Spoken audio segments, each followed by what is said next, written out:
প্রশ্ন ফাঁসের অভিযোগে ফের উত্তপ্ত ভারত। বিপিএসসি পরীক্ষা বাতিলের দাবিতে পাটনায় বিক্ষোভ। ৫ সেপ্টেম্বর দিল্লিতে সিজেপির পদযাত্রা।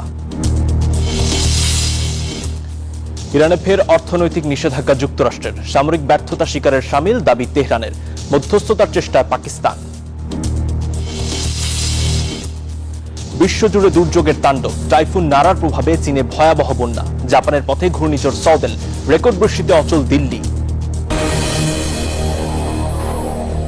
স্বাগত গ্লোবাল টাইমে। বিশ্বের নানা প্রান্তের খবর নিয়ে আপনাদের সঙ্গে আছি আমি আসিফ সামাদ। দেখছিলেন শিরোনামগুলো। ভারতের বিহারে বিপিএসসি পরীক্ষা বাতিলের দাবিতে বিক্ষোভ আরও তীব্র হয়েছে। মঙ্গলবার পাটনায় বিক্ষোভকারীদের সঙ্গে পুলিশের সংঘর্ষ হয়। এতে আহত হন একজন। বিপিএসসি কর্তৃপক্ষ ও প্রশাসন অনিয়মের অভিযোগ অস্বীকার করেছে।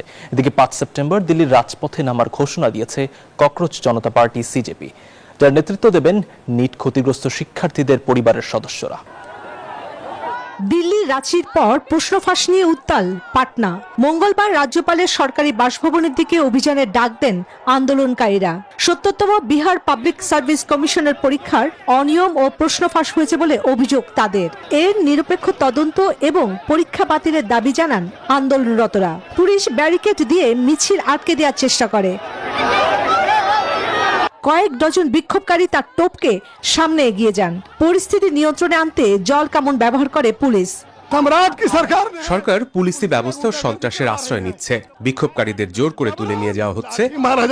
এদিকে বিরোধী কংগ্রেস নেতা সুশীল কুমার অভিযোগ করেন, শিক্ষক নিয়োগ পরীক্ষা থেকে শুরু করে বিপিএসসি, বিএসএসসি ও অন্যান্য নিয়োগ সংক্রান্ত নানা দাবির বিষয়ে সরকার কোনো স্পষ্ট আশ্বাস দেননি। টিআরই এক পর্যায়ের পরীক্ষা চালু করতে হবে এবং নেগেটিভ মার্কিং বাতিল করতে হবে। গত মাসে শিক্ষা ব্যবস্থা ও নিয়োগ পরীক্ষার অনিয়মের অভিযোগ ঘিরে শুরু হওয়া আন্দোলনের জেরে দেশ জুড়ে ব্যাপক বিক্ষোভ হয়। পরিস্থিতি নিয়ে তদন্তে ভারতের সুপ্রিম কোর্ট ইতিমধ্যে একটি প্যানেল গঠন করেছে। এদিকে ফের দিল্লি রাজপথে নামছে cockroach Janata party CJP. ৫ September India gate থেকে পুলিশ সদর দপ্তর পর্যন্ত শান্তিপূর্ণ পদযাত্রার ঘোষণা দিয়েছে তারা। সিজেপির দাবি, এবারের আন্দোলনে নেতৃত্ব দেবেন নিট বিতর্কে ক্ষতিগ্রস্ত শিক্ষার্থীদের পরিবারের সদস্যরা। তাদের অভিযোগ, ক্ষতিগ্রস্ত শিক্ষার্থীদের পরিবারকে দেয়া হয়নি ক্ষতিপূরণ। আন্দোলনকারীদের বিরুদ্ধে আইনি ব্যবস্থা না নেয়ার প্রতিশ্রুতিরও বাস্তবায়ন হয়নি। চন্দ্রা, নিউজ 24। অর্থনৈতিক নিষেধাজ্ঞা জারি করে নীরবে সামরিক ব্যর্থতা স্বীকার করেছে যুক্তরাষ্ট্র। এমন দাবি করে তা মোকাবেলায় ২ বছর মেয়াদী পরিকল্পনার কথা জানিয়েছে তেহরান। দাবি করেছে ওয়াশিংটনের অপারেশন ইকোনমিক আউটকাস্ট নামের নতুন লড়াইয়ে চীন, রাশিয়ার মতো বাণিজ্যিক অংশীদাররা তাদের পাশে রয়েছে। উত্তপ্ত পরিস্থিতির মধ্যেই ফের মধ্যস্থতার চেষ্টা করছে পাকিস্তান। যুক্তরাষ্ট্র ইসরায়েলের যৌথ হামলা টলাতে পারেনি ইরানকে। সামরিক লড়াইয়ে ব্যর্থতা ঢাকতে এবার তেহরানের বিরুদ্ধে অর্থনৈতিক যুদ্ধে ওয়াশিংটন। ট্রাম্পের অপারেশন ইকোনমিক আউটকাস্টের অংশ হিসেবে তেহরানের ডিজিটাল সম্পদ, প্রযুক্তি, স্বর্ণ বিমান ও জাহাজ চলাচলে নিষেধাজ্ঞা দেয়া হয়েছে। পাশাপাশি বাণিজ্যিক অংশীদার ৬০টি সংস্থা, ব্যক্তি এবং জাহাজের উপরও নিষেধাজ্ঞা আরোপ করেছে। ইরান সংশ্লিষ্ট দেশ সত্তাকে মার্কিন নিষেধাজ্ঞার মুখোমুখি হতে হবে। আমরা প্রত্যেককে জবাবদিহি করতে বাধ্য করব এবং এটি এই শাসনের অর্থনৈতিক শ্বাসরোধ। পাশাপাশি তেহরানের বিরুদ্ধে সামরিক লড়াইয়েরও ইঙ্গিত দিয়েছেন মার্কিন প্রতিরক্ষা মন্ত্রী পিট হেগসেথ। নিষেধাজ্ঞা ও সামরিক আগ্রাসন মোকাবিলায় ২ বছর মেয়াদী পরিকল্পনার কথা জানিয়েছেন ইরানের অর্থমন্ত্রী। আমরা দীর্ঘদিন ধরেই এই দিনগুলোর প্রত্যাশা করছিলাম এবং তাদের পরিকল্পনা সম্পর্কে ভালোভাবেই অবগত ছিলাম। সরকারের একটি ২ বছরের পরিকল্পনা রয়েছে। যুক্তরাষ্ট্রের পদক্ষেপকে আন্তর্জাতিক আইনের লঙ্ঘন বলছে তেহরানের পররাষ্ট্র মন্ত্রণালয়। অন্যদিকে ওয়াশিংটন তেহরান উত্তেজনা নিরসনে ফের মধ্যস্থতায় পাকিস্তান। তেহরান সফরে এক বৈঠক শেষে পাক সেনাপ্রধান জেনারেল আসিম মুনির জানিয়েছেন, দুদেশ স্বাক্ষরিত সমঝোতা স্মারক নিয়ে আলোচনায় অগ্রগতি এসেছে। নীরব দাস, নিউজ 24। সৌদি আরবের তেলবাহী ট্যাঙ্কারে ব্যালিস্টিক ক্ষেপণাস্ত্র হামলা চালানোর দাবি করেছে ইয়েমেনের ইরান সমর্থিত হুথি বিদ্রোহীরা। তাদের দাবি, সৌদি মালিকানাধীন আমজান নামের ট্যাঙ্কারটিকে লোহিত সাগরে সৌদি উপকূলের কাছে লক্ষ্য করে এ হামলা চালানো হয়। তবে হুথিদের এ দাবির বিষয়ে সৌদি আরবের পক্ষ থেকে কোনো নিশ্চিতকরণ পাওয়া যায়নি।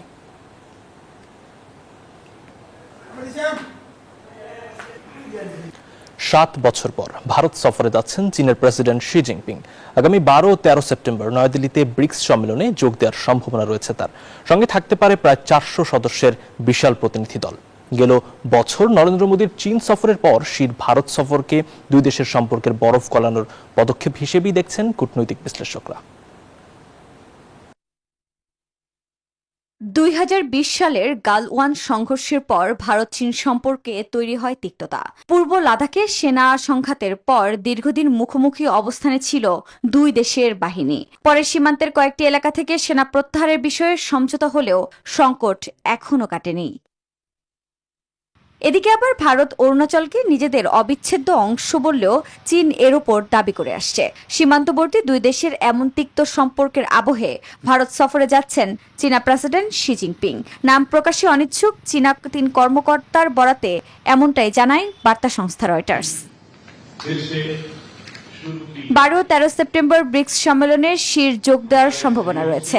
সঙ্গে থাকতে পারেন প্রায় 400 সদস্যের বিশাল প্রতিনিধি দল, যেখানে দুই শক্তিধর দেশের রাষ্ট্রপ্রধান শি ও মোদির বৈঠকের কথাও রয়েছে। আলোচনা টেবিলে শুধু সীমান্ত নয়, ভারত চীনের বিশাল বাণিজ্যে ভারতের ঘাটতি কমানো, চীনা বিনিয়োগ, শিল্প প্রযুক্তির সহযোগিতাও গুরুত্ব পেতে পারে।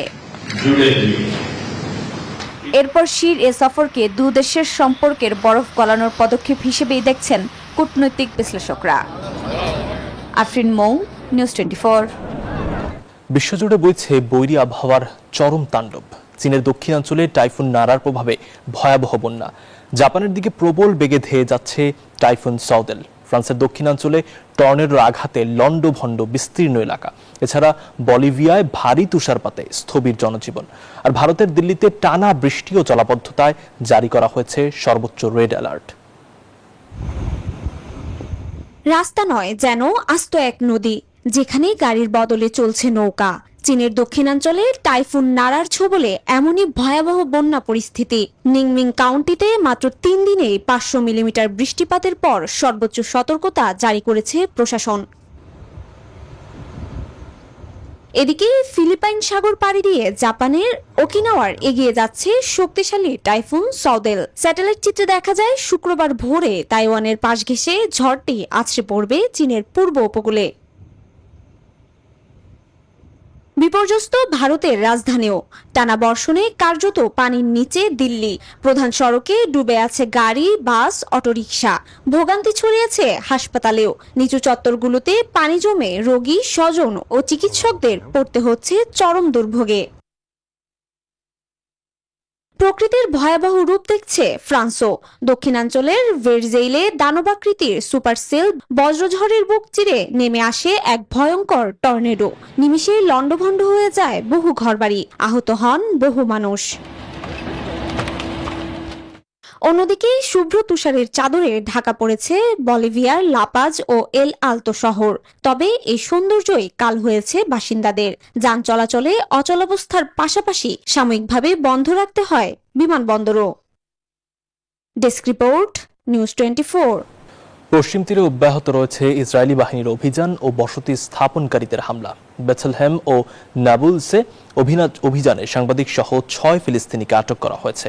কালান্দিয়া শরণার্থী শিবির এবং কাফর আকাব শহরে UNRWA এর একটি স্থাপনা জোরপূর্বক খালি করে দেওয়া হয়েছে। বসতি স্থাপনকারীদের হামলায় আহত হয়েছেন বেশ কয়েকজন।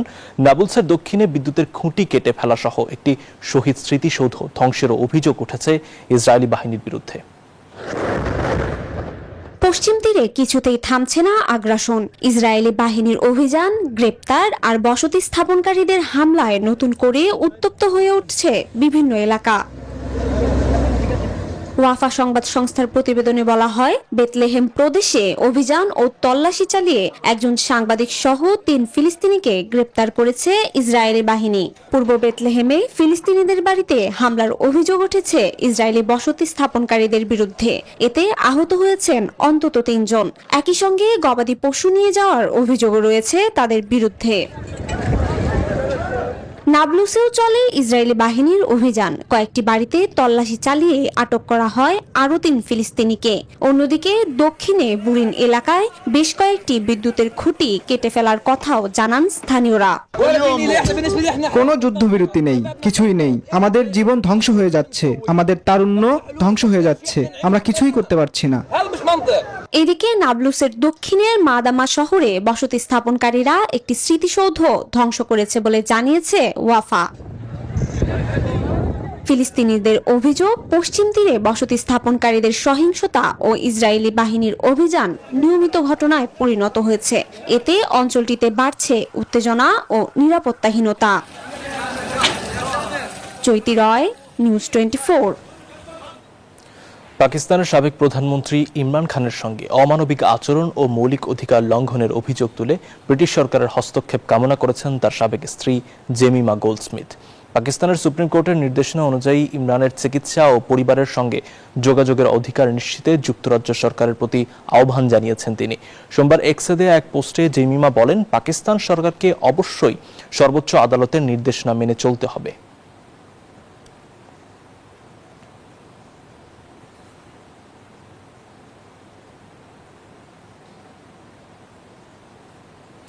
দক্ষিণ সুদানে বন্দুকধারীদের হামলায় জাতিসংঘের 2 শান্তিরক্ষী নিহত হয়েছেন।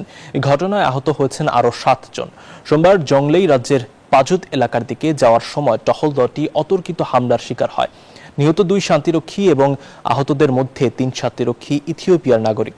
জাতিসংঘের মুখপাত্র স্টেফান দুজারিক জানান, রাজ্যটিতে প্রতিদিনের মতোই টহল দিচ্ছিল ইউএনের দলটি। এ সময় পরিকল্পিতভাবেই অজ্ঞাত বন্দুকধারীরা শান্তিরক্ষী বাহিনীকে লক্ষ্য করে হামলা চালায়। যুক্তরাষ্ট্রে আশ্রয়ের আবেদন করা প্রায় 2 লাখ বিদেশির পর্যটন ও ব্যবসা ভিসা বাতিলের পরিকল্পনা করছে মার্কিন সরকার।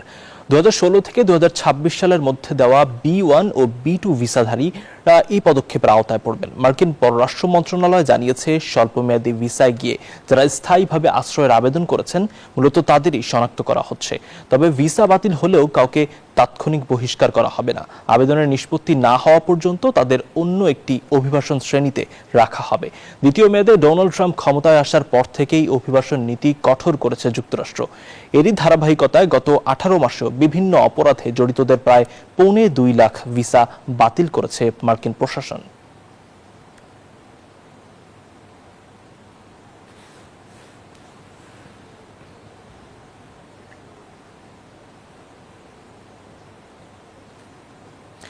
গঙ্গা পানি বন্টন চুক্তির অধীনে সংকটপূর্ণ সময়ে অধিকাংশ ক্ষেত্রে নির্ধারিত ন্যূনতম পানি পায়নি বাংলাদেশ। 2008 থেকে 2016 সাল পর্যন্ত এমন কম প্রবাহের 27টি ঘটনার মধ্যে 15টিতেই বাংলাদেশের জন্য নির্ধারিত ন্যূনতম পানি ছাড়েনি ভারত। চুক্তিটির 30 বছরের মেয়াদ আগামী ডিসেম্বরে শেষ হচ্ছে। চুক্তি নবায়নের ক্ষেত্রে শুধু ফারাক্কা থেকে ছাড়া পানির হিসাব নয়, বাংলাদেশে বাস্তবে কত পানি পৌঁছেছে সেটিও বিবেচনায় নেওয়ার সুপারিশ করা হয়েছে। নয়াদিল্লি ভিত্তিক নীতি গবেষণা প্রতিষ্ঠান ইম্প্যাক্ট অ্যান্ড পলিসি রিসার্চ ইনস্টিটিউটের IMPRI সাম্প্রতিক এক পর্যালোচনায় উঠে এসেছে এসব তথ্য।